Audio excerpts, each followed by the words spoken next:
الحمدللہ رب العالمین والصلاة والسلام علی محمد الامین اعوذ باللہ من الشیطان الرجیم بسم اللہ الرحمن الرحیم۔ خواتین و حضرات، ہم میزان حصہ دوم میں تیسرے باب کا مطالعہ کر رہے ہیں۔ اس کا عنوان قانون سیاست ہے۔ میں نے اب تک جو چیزیں آپ کے سامنے واضح کرنے کی کوشش کی ہے وہ اس لحاظ سے بڑی اہمیت اختیار کر گئیں کہ اس پچھلے 100 سال میں ان کی تعبیرات پوری مسلمان امت کے لیے مسائل کا باعث بنی۔ اس وجہ سے تکرار کو محسوس نہ کیجیے۔ آگے بڑھنے سے پہلے میں ایک مرتبہ پھر چند چیزوں کی طرف توجہ دلانا چاہتا ہوں۔ ہمارے زمانے میں بعض لوگوں نے جب یہ روایت پڑھی کہ رسالت مآب صلی اللہ علیہ وسلم نے ہمیں پابند کیا ہے کہ ہم الجماع کے ساتھ رہیں، تو انہوں نے اس کو متعین کرنے میں غلطی کی۔ انہوں نے خیال کیا کہ اس سے مراد کوئی ایسی جماعت ہے جو مسلمان کسی اچھے مقصد کے لیے قائم کر لیں، اور بالخصوص اس میں یہ مقصد غیر معمولی اہمیت اختیار کر گیا کہ وہ اسلامی نظام قائم کرنے کے لیے، یہ بھی دور جدید کی تعبیر ہے، کوئی جماعت قائم کرے۔ چنانچہ انہوں نے لوگوں سے مطالبہ کیا کہ یہ جماعت ہم نے قائم کر لی ہے، اس وجہ سے یا تو اس کے ساتھ آ جائیے یا خود کوئی جماعت قائم کیجیے۔ گویا التزام جماعت کے حکم کو اس معنی میں لیا گیا کہ آپ کو ایک جماعت قائم کرنی ہے یا پہلے سے موجود کسی جماعت کے ساتھ شامل ہو کر رہنا ہے۔ یہ ایک غلط تعبیر تھی۔ الجماع کا لفظ عربی زبان میں اس معنی میں نہیں استعمال ہوتا، اس سے مسلمانوں کا نظم اجتماعی مراد ہے۔ میں نے بخاری کی روایت دونوں طریق سے سامنے رکھ کے بتا دیا ہے کہ خود صحابہ کرام نے الجماع کو السلطان سے تعبیر کر کے اس کی حقیقت واضح کر دی۔ یعنی مسلمانوں کا نظم اجتماعی وہ قائم نہیں ہے تو ہماری کوئی ذمہ داری نہیں۔ جنگل میں رہ رہے ہیں، کسی دوسرے علاقے میں ہے، کہیں غیر مسلموں کی حکومت قائم ہے اور وہاں ایک اقلیت کی حیثیت سے زندگی بسر کر رہے ہیں، اس طرح کی کوئی ذمہ داری ہم پر عائد نہیں ہوتی۔ لیکن اگر مسلمانوں کا کوئی نظم اجتماعی قائم ہو گیا اور ہم اس کا حصہ ہیں، تو یہ وہ چیز ہے جس کو حدیث میں واضح کیا گیا ہے کہ اب تمہیں اس اجتماعی نظم کے ساتھ ہو کر رہنا ہے، اس سے خروج اختیار نہیں کرنا، اس نظم سے خروج اختیار نہیں کرنا۔ اور میں نے توجہ دلائی کہ اس وقت ریاست پاکستان کی ہمارے لیے یہی حیثیت ہے، اور جتنے بھی دوسرے مسلمان ممالک ہیں ان میں سب نظم ہائے مملکت کی یہی حیثیت ہے۔ اسی طرح سم و طاعت کے بارے میں بھی میں نے یہ بات واضح کرنے کی کوشش کی کہ یہ یا تو اللہ و اللہ کے رسول کے لیے ہے اور یا حکمرانوں کے لیے ہے۔ یعنی جب مسلمانوں کا نظم اجتماعی قائم ہو جائے تو پھر ہمارا رویہ اس کے ساتھ سم و طاعت کا ہونا چاہیے۔ چنانچہ یہ معلوم ہے کہ جب میرے بزرگوں میں سے ایک بزرگ نے یہ کہا کہ آخر سم و طاعت کے مطالبے پر اس قدر جذبت ہونے کی کیا ضرورت ہے، آخر غامدی صاحب کی بیوی بھی تو ان کے ساتھ سم و طاعت ہی کا رویہ اختیار کیے ہوئے ہیں۔ تو میں نے اس پر تبصرہ کیا کہ میرے اور آپ کے اختلاف کو واضح کرنے کے لیے جتنی تعبیریں ہو سکتی تھیں وہ شاید آپ کی اس بلیغ تعبیر کے مقابلے میں کوئی حیثیت نہیں رکھتی۔ میرا اور اپنا موقف آپ نے واضح کر دیا۔ مسئلہ یہ ہے کہ میں یہ چاہتا ہوں کہ آپ اپنے رفقا کو اپنے رفقا بنا کے رکھیں، اور آپ کا اصرار ہے کہ آپ انہیں بیوی بنا کے رکھیں گے۔ اس سے یہی چیز واضح کرنا مقصود تھا کہ سم و طاعت کے حکم کا تعلق حکمرانوں سے ہے۔ ہم والدین کی اطاعت کرتے ہیں، ان کو بھی ایک درجہ برتری حاصل ہے، اسی طرح بیوی اور شوہر کے مابین بھی۔ یہ وہ فطری مقامات ہیں جن میں اللہ تعالیٰ نے ایک فریق کو دوسرے کے ساتھ اطاعت کا رویہ اختیار کرنے یا موافقت کا رویہ اختیار کرنے کا پابند کیا ہے، تو اس کے لیے کوئی نص چاہیے، یہ نص کسی جماعت کے امیر کے لیے نہیں ہے۔ تو اس کو بھی میں نے کوشش کی کہ واضح کر دوں۔ اسی طرح سے یہ جو مقدمہ قائم کیا گیا کہ ہم سوسائٹی پر نفاذ شریعت کے مکلف ہیں، پھر اسی کی ایک دوسری تعبیر یہ اختیار کی گئی کہ ہمیں اسلامی حکومت قائم کرنی ہے، اور اس کا تصور یہ دیا گیا کہ اصلاً صالحین کو اقتدار کا حق ہے، یعنی اگر دنیا پر کچھ دوسرے لوگ حکومت کر رہے ہیں اور خدا سے پھرے ہوئے لوگوں نے اس کا نظم سنبھال رکھا ہے، تو یہ اصلاً بغاوت ہے، صالحین ہی کو یہ حق حاصل ہے۔ شیعہ تعبیر میں یہی بات معصومین کے تصور میں موجود تھی، دور حاضر میں اس کو ولایت فقیہ کے فلسفے میں بیان کیا گیا۔ اس کی بھی تردید کی میں نے، اور یہ بتایا کہ مسلمانوں کے نظم کے لیے اللہ تعالیٰ نے کیا قاعدہ بنایا ہے۔ اس پر میں آگے چل کے بحث کروں گا، اور آپ کو یہ بتاؤں گا کہ حق کے تقرر، یعنی اقتدار اصلاً کس کے پاس ہونا ہے، اس کے لیے تقرر کیا جائے گا نا، یہ یا تو خدا کو حاصل ہے یا لوگوں کو حاصل ہے۔ اگر خدا کرے گا تو اس کی سند ہونی چاہیے، اور اگر وہ نہیں کرے گا تو پھر کوئی دوسری ہستی ایسی نہیں ہے، نہ کوئی جتھا، نہ علماء کی کوئی جمعیت معاف کی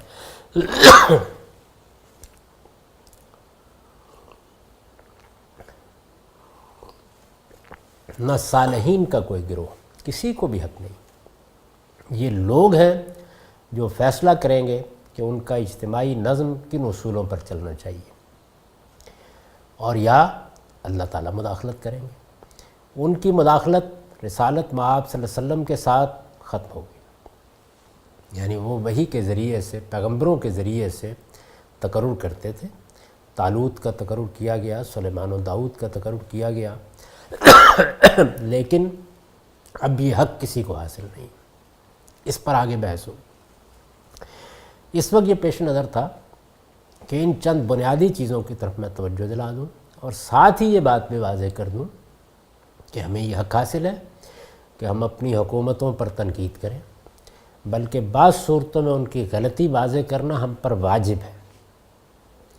ہمیں یہ حق حاصل ہے کہ ہم ان کے غلط احکام کی، شریعت کے خلاف احکام کی پیروی سے انکار کر دیں، بلکہ یہ چیز ہم پر لازم کی گئی ہے۔ اس کے سوا شریعت کا کوئی مطالبہ نہیں۔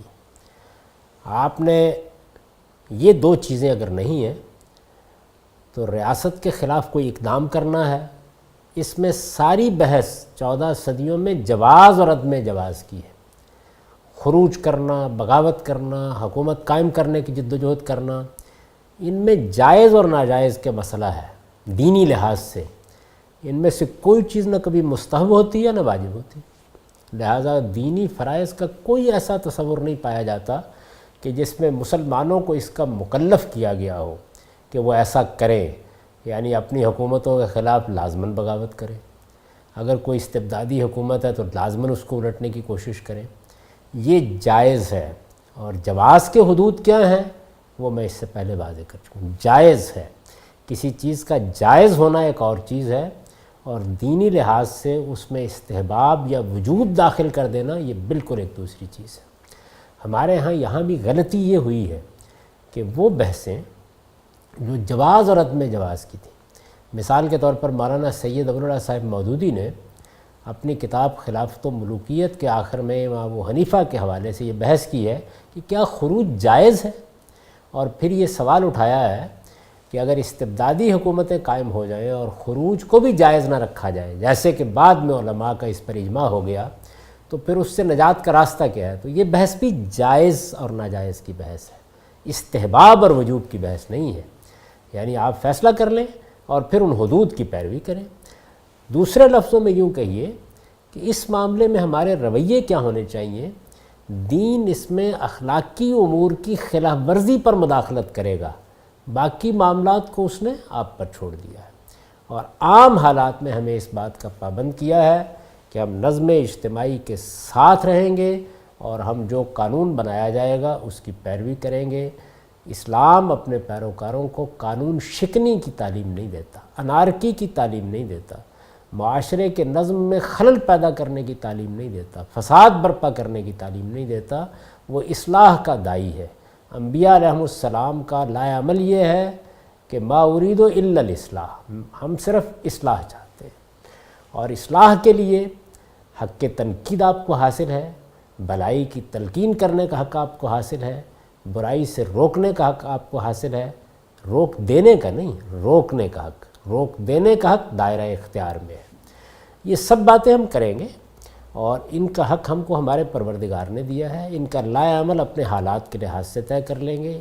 وہ ایک جگہ ایک ہو سکتا ہے، ایک دور میں ایک دوسرا ہو سکتا ہے، لیکن یہ بات کہ ہمیں ریاست میں کوئی باغیانہ کردار ادا کرنا ہے، نظم کو الٹ دینا ہے، بغاوت کرنی ہے، خروج کرنا ہے، یا ہمارا یہ فرض ہے کہ ہم ایک خاص نوعیت کی حکومت قائم کریں، یا صالحین کے کسی گروہ کو یا علماء کے کسی گروہ کو بزور قوم پر مسلط ہونے کا حق ہے، یہ ساری باتیں بالکل بے تعلق ہیں، ان کا کوئی دین کے ساتھ تعلق پیدا نہیں کیا جا سکتا۔ اس کی وضاحت میں چاہتا ہوں کہ کی جائے، اور میری یہ خواہش ہوگی کہ اس معاملے میں اگر کوئی سوالات رہ جائیں تو ضرور پوچھیے۔ اس کی ایک بڑی وجہ یہ ہے کہ دور حاضر میں دین کی جو سیاسی تعبیر کی گئی، یہ تعبیر اعلیٰ علمی سطح پر ہمارے ممدوح اور مخدوم مولانا سید ابو اللہ صاحب مودودی نے کی۔ اسی بنیاد پر پھر اخوان کے رہنماؤں نے بھی اپنے نقطہ نظر کو تبدیل کیا، اور سید قطب کے زمانے میں یہ تعبیر لوگوں کے لیے ایک رومانس بن گئی۔ اس صورتحال میں بہت سی چیزیں ہیں جو دینی لحاظ سے زیر بحث آ گئیں، ان کو بالکل درست جگہ پر رکھنا ضروری ہے۔ استبدادی حکومتوں کے خلاف جدوجہد کیجیے، جمہوری طریقے سے جدوجہد کیجیے، پرامن ذرائع سے جدوجہد کیجیے، اگر کہیں خروج کے سوا کوئی چارہ نہیں تو اس کے شرائط پوری کر کے خروج کیجیے۔ یہ سب چیزیں ایک دائرے کے اندر جائز ہیں، لیکن یہ کہ ان کو دین میں کوئی پسندیدہ معاملہ بنا دیا جائے، ان کو دین میں واجب کر دیا جائے، ان کو دین کا حکم بنا دیا جائے۔ اگر آدمی اس فریضے کو پورا نہ کرے، فریضہ میں واوین میں استعمال کر رہا ہوں لفظ، تو وہ دینی فرائض کی تکمیل نہ کر سکے، اس طرح کی کوئی چیز نہیں ہے۔ اس کے لیے جتنے دلائل دیے گئے ہیں، میں ان میں سے ایک ایک کی غلطی واضح کر چکا ہوں، اور اس وقت بھی یہ توجہ دلا رہا ہوں کہ ہمارے لیے دین کا لائے عمل بالکل واضح اور بہت سادہ ہے۔ یعنی ہم دنیا میں جو حالات بھی ہوں گے ان کے اندر اپنے دین پر عمل پیرا ہونے کی کوشش کریں گے، اس کے تقاضوں کو پورا کریں گے۔ جس طرح کے حالات ہوں گے ان کے لحاظ سے جو ذمہ داری ہم پر عائد ہوتی ہے وہ ذمہ داری بھی پوری کریں گے، لیکن ہم کو اس کا ہرگز مکلف نہیں کیا گیا کہ ہم اٹھیں، کوئی جتھا بنائیں، دنیا کے اقتدار پر قبضہ کرنے کی کوشش کریں، اور اس کو ہمارے لیے ایک دینی فرض کی حیثیت سے ہم پر عائد کر دیا گیا ہے۔ اس کی کوئی بنیاد نہیں۔ اس کے بعد آگے بڑھیے، اور آگے بڑھ کے دیکھیے کہ جب کبھی مسلمانوں کا کوئی نظم قائم ہو جائے، یعنی ساری بحث یہاں سے ہے کہ مسلمانوں کا کوئی نظم کہیں قائم ہو گیا ہے، مسلمانوں کا نظم قائم ہونا چاہیے، یہ ہماری ذمہ داری ہے کہ اس کو قائم کریں، یہ بحث دین کے دائرے کی نہیں ہے۔ یعنی یہ ممکن ہے کہ آپ امریکہ میں ایک شہری کی حیثیت سے رہتے ہیں، وہاں آپ کی حیثیت ایک اقلیت کی ہے، آپ ہندوستان میں رہتے ہیں، وہاں بھی آپ کی حیثیت ایک اقلیت کی ہے۔ ان تمام جگہوں پر یہ ذمہ داری آپ پر عائد ہوتی ہے کہ آپ یہاں ایک مسلمانوں کا الگ نظم قائم کریں۔ دین میں اس کی کوئی بنیاد نہیں ہے، یہ تصور بالکل بے بنیاد ہے۔ ہاں، مسلمانوں کا نظم کسی جگہ قائم ہو جائے تو اس سے متعلق احکام دیے جا رہے ہیں، اور ان میں سے پہلی چیز یہ ہے کہ ہم اس نظم اجتماعی کے ساتھ وابستہ رہیں گے، اس نظم اجتماعی سے خروج اور بغاوت کا طریقہ اختیار نہیں کریں گے، جس کو میں اسٹیٹ سے تعبیر کرتا ہوں، الجماع، اس کے ساتھ وابستہ رہ کر ہم اپنے دینی فرائض پورے کریں گے۔ اس میں جو حکمران ہیں وہ اگر کوئی غلط کام کریں گے تو اس پر تنقید کریں گے، ان کے غلط کاموں میں شریک نہیں ہوں گے، ان کے سامنے حق واضح کریں گے۔ اس میں عزیمتی کا راستہ سب لوگوں کے لیے ہے، اور اگر وہ رخصت کا راستہ اختیار کریں گے تو وہ رخصت ہی کا راستہ ہوگا۔ ہمیں کوئی حکم اگر اللہ کے دین کے خلاف، شریعت کے خلاف، مسلمہ اخلاقی اصولوں کے خلاف، وہ بھی دین ہے، دیا جائے گا تو ہم اللہ تعالیٰ کی معصیت میں کسی کی اطاعت کے پابند نہیں ہیں۔ بس ہمارا دین اس جگہ پہ ختم ہو جاتا ہے۔ اس کے بعد باقی جو کچھ ہے اس میں جواز اور عدم جواز کی بحث ہے، اور وہ پوری طرح سامنے رکھنی چاہیے۔ یہی وہ جگہ ہے کہ جہاں آ کر حقیقی دین کیا ہے، اور جس وقت ہم اس کو کوئی تحریک بنانا چاہتے ہیں یا لوگوں کو اس کے لیے موٹیویٹ کرنا چاہتے ہیں تو اس میں کس طرح کا مبالغہ پیدا کرتے ہیں، اس کی حقیقت واضح ہو جاتی ہے۔ اور میرا تجربہ یہ ہے کہ اپنی اصل کے لحاظ سے جب بھی دین کو پیش کیا جاتا ہے کوئی بہت مقبول نہیں ہوتا، یعنی سارے پیغمبروں کی تاریخ یہی بتاتی ہے، اس لیے کہ اس میں دنیا کی حقیقت کو سامنے رکھ کر انسان کو بھی اس حقیقت پر کھڑا کر دیا جاتا ہے، اور ٹھیک اس جگہ سے اس کو مخاطب کیا جاتا ہے جہاں سے عقل و فطرت کی روح سے اسے مخاطب کیا جانا چاہیے۔ لیکن جس وقت آپ چاہتے ہیں کہ لوگ آپ کی طرف متوجہ ہوں تو پھر آپ کہیں مبالغہ پیدا کریں گے، کہیں آپ پاؤں کو سیر بنائیں گے، اس کے بغیر یہ ہو نہیں سکتا۔ یہ آگے چل کے معلوم ہوگا کہ مثال کے طور پر تبلیغ و دعوت ہے، جب اس کو ٹھیک جہاں دین نے رکھا ہے وہاں رکھ دیجئے تو اس کی بنیاد کوئی تحریک برپا نہیں ہو سکتی۔ اسی طریقے سے اگر آپ جہاد و قتال کو اس کی جگہ پر رکھ دیجئے تو پھر اس کی بنیاد پر کوئی خواب دیکھے نہیں جا سکتے۔ اگر آپ اسی طریقے سے ان تمام چیزوں کو جن کو میں یہ زیر بحث لایا ہوں ٹھیک جگہ پہ واضح کر دیں تو پھر لوگوں کو اپنے ساتھ وابستہ کرنے کے لیے دینی استدلال باقی نہیں رہتا۔ چنانچہ پھر ایک ہی شکل رہ جاتی ہے کہ آپ اپنی بات معقول دلائل سے پیش کیجئے۔ اگر کوئی جائز معاملہ ہے اس میں آپ دعوت دیتے ہیں، لوگ آپ کے ساتھ متفق ہو جاتے ہیں، تو اس عام اصول کے تحت کہ اگر ہم نے مل کے کوئی فیصلہ کیا ہے، کوئی کاروبار کرنے کا فیصلہ کیا ہے، کوئی جدوجہد کرنے کا فیصلہ کیا ہے، کوئی ادارہ بنانے کا فیصلہ کیا ہے، کوئی تنظیم بنانے کا فیصلہ کیا ہے، ان میں سے کچھ بھی ناجائز نہیں ہے، ناجائز نہیں ہے، تو اس میں جو کچھ بھی ہم طے کر لیں گے اس کی پابندی کرنا ہم پر لازم ہے، اس شرط کے ساتھ کہ اس میں کوئی بات خلاف شریعت نہ ہو، اس شرط کے ساتھ کہ اس میں کوئی بات خلاف شریعت نہ ہو، اور اس کے لیے دینی اصطلاحات کو تحریف کر کے کبھی استعمال نہیں کریں گے، بس اسی جگہ کھڑے ہوں گے۔ مجھے حق حاصل ہے کہ میں کسی دینی مقصد کو سامنے رکھ کے ایک ادارہ بناؤں، آپ کو حق حاصل ہے کہ آپ اس کے لیے ایک تنظیم بنائیں، آپ بتائیے آپ کیوں بنانا چاہتے ہیں، اس سے کیا مقاصد پیش نظر ہے، اس کا نظم کیا ہوگا۔ دینی اصطلاحات کو اپنے لیے استعمال نہ کیجیے، یہ دین کا اپنے مقاصد کے لیے استعمال ہوگا، دین جیسے کہ وہ ہے اس کو اسی طرح سمجھا جائے گا اور اسی جگہ پر رکھا جائے گا۔ اس کے بعد اصل ذمہ داری کا عنوان ہے۔ اس میں جو آیت سر عنوان ہے وہ یہ ہے کہ ان اللہ یامرکم ان تؤدوا الامانات الی اہلھا واذا حکمتم بین الناس ان تحکموا بالعدل ان اللہ نعم ما یعظکم بہ ان اللہ کان سمیعا بصیرا۔ یہ سورہ نساء کی آیت ہے، 58 نمبر آیت۔ اس کا ترجمہ یہ ہے کہ اللہ تمہیں حکم دیتا ہے کہ امانتیں ان کے حقداروں کو ادا کرو، اور جب لوگوں کے درمیان فیصلہ کرو تو عدل کے ساتھ کرو، نہایت عمدہ بات ہے یہ جس کی اللہ تمہیں نصیحت کرتا ہے، بے شک اللہ سننے والا اور دیکھنے والا ہے۔ میں نے لکھا ہے سورہ نساء میں جہاں اللہ اور رسول اور الامر کی اطاعت کا وہ بنیادی اصول بیان ہوا ہے جس کی وضاحت ہم نے اوپر کی ہے، یعنی اس سے پہلے جو باب تھا اس کا عنوان تھا بنیادی اصول، اور اس میں جس آیت کو سر عنوان رکھا گیا وہ آیت تھی یا ایھا الذین آمنوا اطیعوا اللہ واطیعوا الرسول واولی الامر منکم۔ اس آیت میں کیا چیزیں چھپی ہوئی ہیں، اس کے مضمرات کیا ہیں، اس کے لوازم کیا ہیں، ان پر ہم بحث کر چکے۔ جس جگہ یہ بات بیان ہوئی ہے اس سے متصل پہلے، یعنی جہاں وہ بات بیان ہوئی ہے اس سے متصل پہلے یہ آیت، یہ جو ابھی میں نے آپ کے سامنے رکھی آیت 58، وہ آیت 59 ہے، اس سے متصل پہلے یہ آیت اس حقیقت کو واضح کرتی ہے کہ اس اصول کی بنیاد پر جو ریاست قائم ہوگی، یہ موقع و محل کی میں نے نشاندہی کی ہے، یعنی آیت ہے کہاں؟ پہلے یہ بتایا گیا ہے کہ اصل ذمہ داری کیا ہے، اس کے بعد اطاعت کا ضابطہ بیان کیا گیا ہے۔ اس سے متصل پہلے یہ آیت اس حقیقت کو واضح کرتی ہے کہ اس اصول کی بنیاد پر جو ریاست قائم ہوگی اس کی اصل ذمہ داری یہی ہے کہ قوم کی امانتیں اہلیت کی بنیاد پر لوگوں کے سپرد کریں۔ اگر آپ غور کر کے دیکھیے تو دو ہی چیزیں ہیں جو اس وقت آپ کے پورے ملک میں زیر بحث رہتی ہیں، سارے مقدمات اسی کی بنیاد پر قائم ہوتے ہیں، عدالتیں اور خاص طور پر عدالت عظمیٰ اسی بنیاد پر مداخلت کرتی ہے۔ جتنے بھی معاملات پیچیدہ ہوتے چلے جاتے ہیں اور ان کی خرابیاں نمایاں ہوتی ہیں، ان میں بھی یہی چیز کار فرما ہوتی ہے۔ تو کیا کیا ہے اللہ کے دین میں کہ اس اصل ذمہ داری کو پہلے واضح کیا ہے، اور اس میں دو باتیں کہی ہیں۔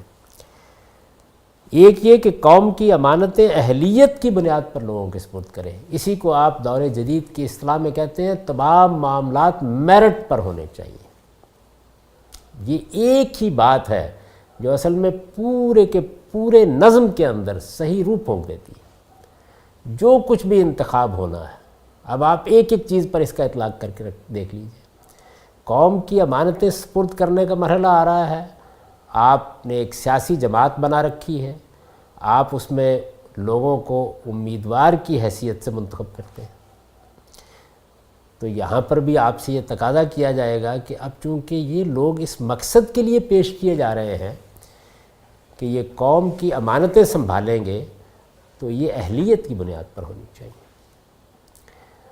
جب ریاست کا نظم آپ کے سپرد کر دیا جاتا ہے تو آپ کو جگہ جگہ تقرر کرنا ہوتے ہیں، ذمہ داریاں دینی ہوتی ہیں، کسی کو وزارت دینی ہے، کسی کو عمارت دینی ہے، ان سب موقعوں کے اوپر بھی آپ کو یہی کرنا ہے۔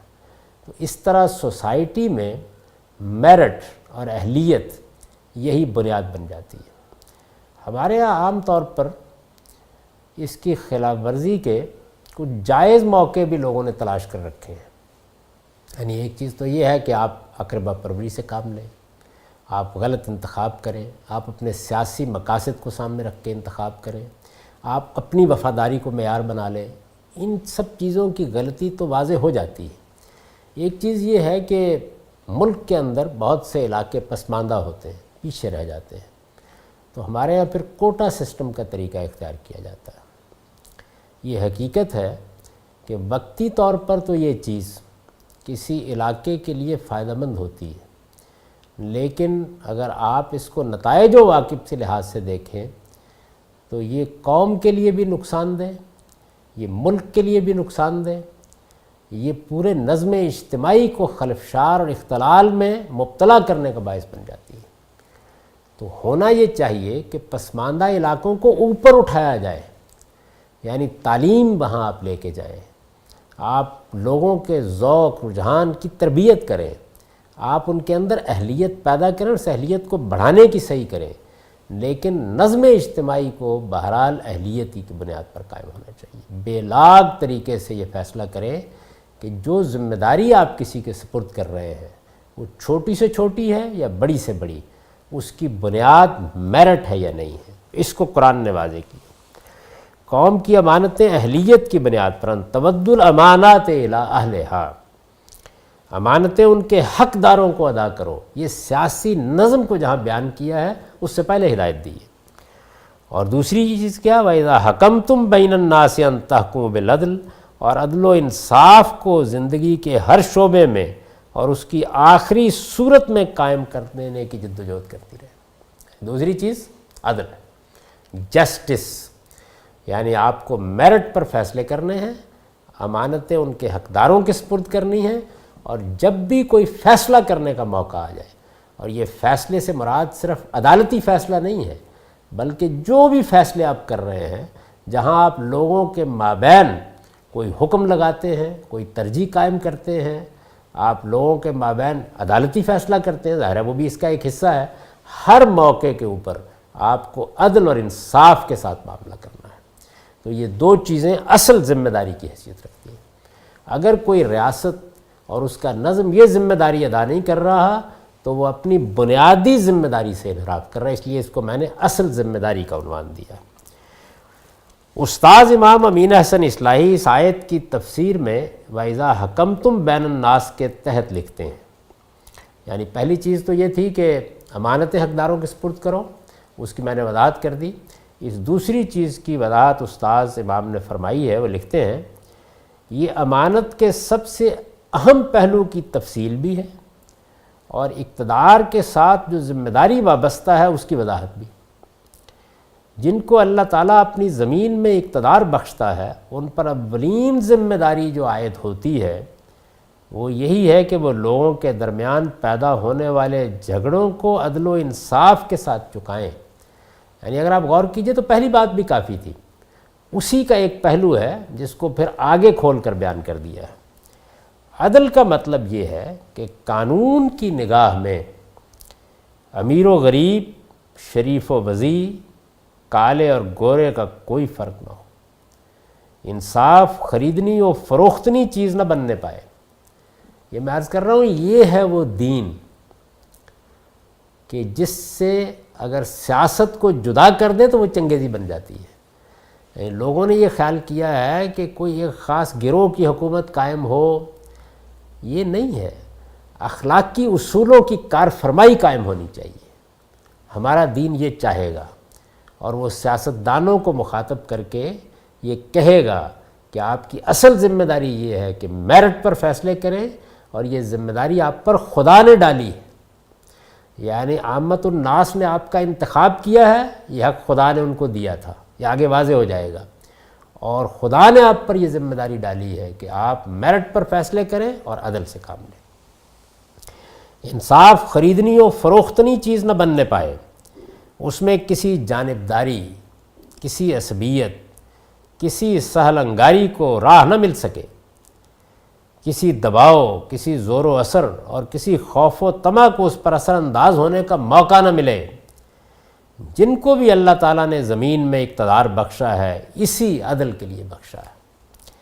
اس وجہ سے سب سے بڑی ذمہ داری اسی چیز کے لیے ہے۔ خدا کے ہاں عادل حکمران کا اجر بھی بہت بڑا ہے، اور غیر عادل کی سزا بھی بہت سخت ہے۔ اس وجہ سے تنبیہ فرمائی ہے کہ یہ بہت ہی اعلیٰ نصیحت ہے جو اللہ تعالیٰ تمہیں کر رہا ہے، اس میں کوتاہی نہ ہو۔ آخر میں اپنی صفات سمیع و بصیر کا حوالہ دیا ہے کہ یاد رکھو کہ خدا سب کچھ سنتا اور دیکھتا ہے، کوئی مخفی سے مخفی ناانصافی بھی اس سے مخفی رہنے والی نہیں۔ یہ تنبیہ فرمائی، یعنی آخر میں، آیت کے آخر میں یہ فرمایا نا کہ ان اللہ نعما یعظکم بہ، ان اللہ کان سمیعا بصیرا، سنتا ہے، دیکھتا ہے۔ تو گویا بہت سخت طریقے سے تنبیہ کر دی ہے کہ معاملہ خدا کے ساتھ ہے۔ اگر اقتدار کی ذمہ داری ملی ہے تو یہ ذمہ داری اس طریقے سے ادا کی جائے گی۔ یہ وہ جگہ ہے جہاں دین سیاست میں داخل ہوتا ہے، وہاں سے نہیں جہاں سے لوگ اس کو داخل کرنے کی کوشش کرتے ہیں۔ یعنی بنیادی غلطی جس کی طرف میں توجہ دلا رہا ہوں وہ یہ ہے کہ ایک چیز جب آپ کے پاس آ جاتی ہے تو دین کہتا ہے وہ آپ کی ذمہ داری ہے۔ دیکھیے دو باتوں میں بہت فرق ہے۔ ایک یہ ہے کہ لوگوں پر واجب ہے کہ وہ شادی کرے، اور ایک یہ ہے کہ جب شادی کر لیں، یعنی شادی کرنا تو ایک جواز کا معاملہ ہے، کر لیں تو پھر اس کے بعد یہ ذمہ داریاں عائد ہو جائیں گی۔ تو یہاں بھی یہی ہے، یعنی نظم اجتماعی قائم ہو جائے تو ہمیں اس کے ساتھ وابستہ رہنا ہے۔ مسلمانوں کا کوئی حکمران موجود ہے، وہاں قانون کا نفاذ کر دیا گیا ہے تو ہمیں قانون کی پابندی کرنی ہے۔ اور اسی طریقے سے جب ریاست کا نظم ہمارے سپرد کر دیا گیا ہے، یہ ذمہ داری ہم پر آ گئی ہے، تو پھر اس کے بعد ہمیں عدل اور انصاف کے ساتھ اور میرٹ کی بنیاد پر معاملات کرنے ہیں۔ صحابہ کرام نے جب روم و ایران کی سلطنتوں پر طاقت کی تو یہی حقیقت ہے جسے ان الفاظ میں بیان فرمایا کہ ہم اس دعوت کے ساتھ اٹھے ہیں کہ تم میں سے جو چاہے انسانوں کی بندگی سے نکل کر خدا کی بندگی، اور دنیا کی تنگی سے نکل کر اس کی وسعت، اور ادیان کے ظلم سے نکل کر اسلام کے عدل کی طرف آ جائے۔ انہیں چونکہ معمور کیا گیا تھا کہ وہ جزیرہ نما عرب کے اس پورے علاقے میں جس کو رسول اللہ صلی اللہ علیہ وسلم نے براہ راست دعوت دی تھی، دین کا غلبہ قائم کر دیں۔ چونکہ رسول کی دعوت کے بعد اس کی گنجائش باقی نہیں رہتی کہ جس قوم کو دعوت دے دی گئی ہے وہ اب زمین پر باقی رہے گی۔ دو ہی صورتیں ہوگی، یا وہ محکومی کے ساتھ زندگی بسر کرے گی اور یا مٹا دی جائے گی۔ چنانچہ جب وہ اٹھے تو انہوں نے یہ بتایا کہ ہم یہ کریں گے۔ رسول اللہ صلی اللہ علیہ وسلم نے اسی کے پیش نظر اصرار فرمایا کہ ریاست کا منصب کسی ایسے شخص کو نہ دیا جائے جو اس کا حریص ہو، اس لیے کہ پھر اس سے معاملات میں عدالت کی توقع نہیں کی جا سکتی۔ یہ سد ذریعہ ہے۔ یعنی اگر آپ منصب کی حرص میں اٹھے ہیں تو پھر زیادہ امکان یہی ہے کہ آپ کھائیں گے، پئیں گے، بے انصافیاں کریں گے، اپنے مفادات کے لیے سیاسی مناصب کو استعمال کریں گے۔ آپ کا ارشاد ہے انا واللہ لا نولی علی ھذا العمل احدا سألہ ولا احدا حرص علیہ، ہم بخدا کسی ایسے شخص کو اس نظام میں کوئی منصب نہ دیں گے جو اسے مانگے اور اس کے لیے حریص ہو۔ مانگے اور اس کے لیے حریص ہو، یہ پوری بات ہے۔ اس کا ہرگز یہ مطلب نہیں ہے کہ کسی ذمہ داری کے لیے اپنے آپ کو پیش کرنا غلط ہے۔ ذمہ داری لینے کے لیے خدا خوفی کے ساتھ اپنے آپ کو پیش کرنا، اس میں کوئی حرج کی بات نہیں ہے۔ خدا کے جلیل القدر پیغمبر سیدنا یوسف نے اپنے آپ کو پیش کیا، صحابہ کرام میں بھی اس کی مثالیں موجود ہیں۔ لیکن حریص ہو کر کھڑے ہو جانا اور اس کی تلاش میں رہنا، یہ وہ چیز ہے جس کا تعلق ہماری اخلاقی تطہیر سے ہے، اور دین آیا ہی اس لیے ہے کہ وہ ہمارے باطن کا تزکیہ کرے۔ اس کا مخاطب قانون نہیں ہے یہ جو بات کہی جا رہی ہے، اس کا مخاطب فرد ہے۔ حکمرانوں کو جب وہ دوسروں کو کوئی مناصب دے رہے ہوں تو یہ دیکھنا چاہیے کہ کیا ہم مناصب کے حریص لوگوں میں یہ مناصب بانٹ رہے ہیں، اور لینے والوں کو بھی دیکھنا چاہیے کہ ہم نے اپنے نفس کو پاک کیا ہے، ہم یہ ذمہ داری اٹھانے جا رہے ہیں۔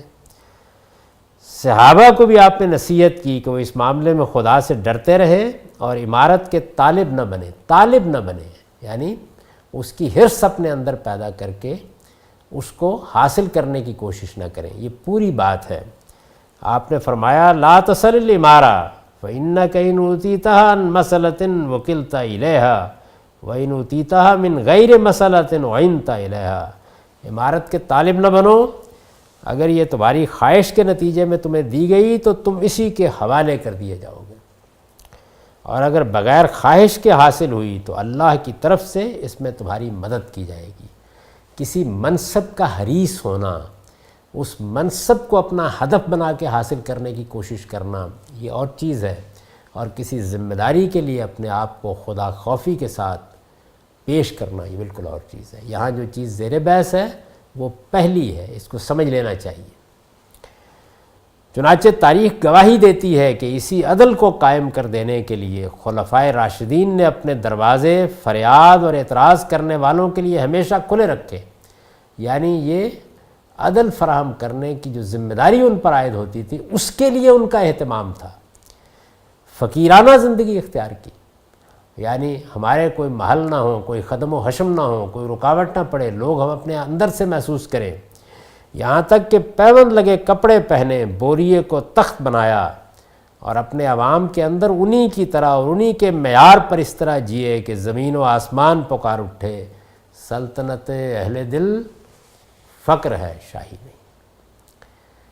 یہ اصل ذمہ داری ہے، یعنی جس کی ہمیں تلقین کرنی ہے۔ سیاست کا نظم قدرت کے قانون کے مطابق لوگ پیدا ہوتے رہتے ہیں، اٹھاتے رہتے ہیں ہر جگہ۔ یعنی اگر کہیں جمہوری نظام ہوگا تو بعض لوگ فطری طور پر سیاستی کا ذوق رکھتے ہیں، ذمہ داری اٹھا سکتے ہیں، جو فراغت اس کے لیے چاہیے وہ بھی اللہ نے ان کو فراہم کی ہوتی ہے۔ دین کے دائیوں کا کام یہ ہے کہ وہ یہ چیز انہیں بتائیں، ان کے دل و دماغ کو دین کے لیے مفتوح کریں، نہ کہ ان کے حریف بن کے کھڑے ہو جائیں۔ یعنی یہاں بھی دیکھیے کیا چیز ہے۔ ہم نے علامہ اقبال کا مصرع تو یہ پڑھا کہ جدا ہو دین سیاست سے تو رہ جاتی ہے چنگیزی۔ اس کا یہ مطلب تو بالکل ٹھیک تھا کہ سیاست کو اخلاقی اقدار کا پابند ہونا چاہیے، اس لیے کہ دین کیا ہے؟ اخلاقی اقدار کی تعلیم ہے۔ عدل، انصاف، یہ چیزیں ہیں جو قائم کرنی ہے۔ معاہدات کی پابندی، اخلاقی حدود کی پاسداری، اس کی ہمیں تلقین بھی کرنی تھی۔ اور اگر سیاست ان چیزوں سے بیگانہ ہو جائے تو پھر وہ میکیاولی کی سیاست بن جاتی ہے۔ یہ بات بالکل اپنی جگہ درست تھی۔ اس کا مطلب ہم نے یہ لیا کہ نہیں، ہر مذہبی آدمی کو سیاستدان ہونا چاہیے، یہ ایک غلط تعبیر تھی، اور یہ دین کی سیاسی تعبیر کے بطن سے پیدا ہوئی۔ دین کی سیاسی تعبیر بھی بالکل بے بنیاد ہے، اور اس کے یہ لوازم بھی بالکل بے بنیاد ہے۔ یعنی میرا اگر دل چاہتا ہے کہ میں سیاست کروں تو ٹھیک ہے، پھر مجھے اپنے اس منصب سے الگ ہو جانا چاہیے۔ ایک ڈاکٹر جب فیصلہ کرتا ہے کہ مجھے سیاست میں حصہ لینا ہے تو ناگزیر ہے کہ پھر کلینک بند کرے گا اور وہ ایک دوسرا منصب اختیار کر لے گا. لیکن اگر مجھے ایک دین کے عالم کی حیثیت سے زندگی بسر کرنی ہے تو پھر میرے لیے یہ طے کر دیا گیا ہے کہ میرا اصل کام لوگوں کو خبردار کرنا ہے، انہیں دین بتانا ہے، بے کم و کاست بتانا ہے. اور دین بتانا ہے اور بے کم و کاست بتانا ہے، یہ حریف بن کے نہیں بتایا جا سکتا، یہ تو خیرخواہ بن کے ہی بتایا جا سکتا ہے، جہاں ہر آدمی آپ کی بات کو سننے کے لیے تیار ہو، کوئی اپنے آپ کو اپنا دشمن نہ سمجھتا ہو، اور آپ جو کچھ کہیں وہ عہدوں سے مناصب سے بالا تر ہو کر کہیں. یہ ناگزیر ضرورت ہے ایک عالم کے اپنے فرائض منصبی کو ادا کرنے کی. تو اس وجہ سے ہم نے اپنے ممدوح و مخدوم مولانا سید ولی اللہ مودودی صاحب کے نقطہ نظر کو جب غلط سمجھا تو اس پہلو پر بھی تنقید کی، یعنی ان کی خدمت میں یہ عرض کرنے کی کوشش کی کہ بنیادی طور پر وہ تعبیر بھی درست نہیں ہے، اس میں بھی چیزیں اپنی جگہ پر نہیں رہیں. اور دوسرے یہ کہ اس کے بعد جو یہ کہا گیا ہے، اور میں آپ سے عرض کروں کہ ایک بڑے لیڈر جن کی میرے دل میں بڑی عزت ہے، ان سے جب یہ پوچھا گیا اور ان کا تعلق اسی نقطہ نظر کے ساتھ تھا، اسی مدرسہ فکر کے ساتھ تھا، یعنی دین کی سیاسی تعبیر کا مدرسہ فکر، تو ان سے پوچھا گیا کہ آپ تو پروفیسر تھے، پڑھا رہے تھے، پھر آپ نے یہ سیاسی زندگی کیوں اختیار کی؟ اب اس کا صحیح جواب کیا تھا؟ اس کا صحیح جواب یہ تھا کہ میں نے یہ محسوس کیا جس طرح کہ کوئی بھی آدمی محسوس کر سکتا ہے کہ میں اس ذمہ داری کے بجائے اس ذمہ داری کو بہتر طریقے سے ادا کر سکتا ہوں. انہوں نے کہا کہ دین میں تو مجھ پر لازم تھا کہ میں سیاست کروں. یہ ہے وہ جگہ جہاں پر اصل میں آپ ایک ایسی چیز دین میں داخل کر دیتے ہیں جو دین میں نہیں ہے. وہ اقدام جائز تھا، کر لیا جاتا تو کوئی حرج کی بات نہیں تھی، اس کا یہ جواب دیا جاتا تو یہ بھی معقول تھا. یعنی ایک آدمی کو والدین نے ڈاکٹر بنا دیا، وہ اپنا کیریئر تبدیل کرنا چاہتا ہے، اپنے میدان کو تبدیل کرنا چاہتا ہے، کر لے، لیکن اس کا یہ جواب یہ کسی طرح صحیح نہیں ہے. یہ باب یہاں ختم ہو گیا. اس کے بعد ہم اگلے باب کا مطالعہ کریں گے. اقول قولی ھذا واستغفر اللہ لی ولکم ولسائر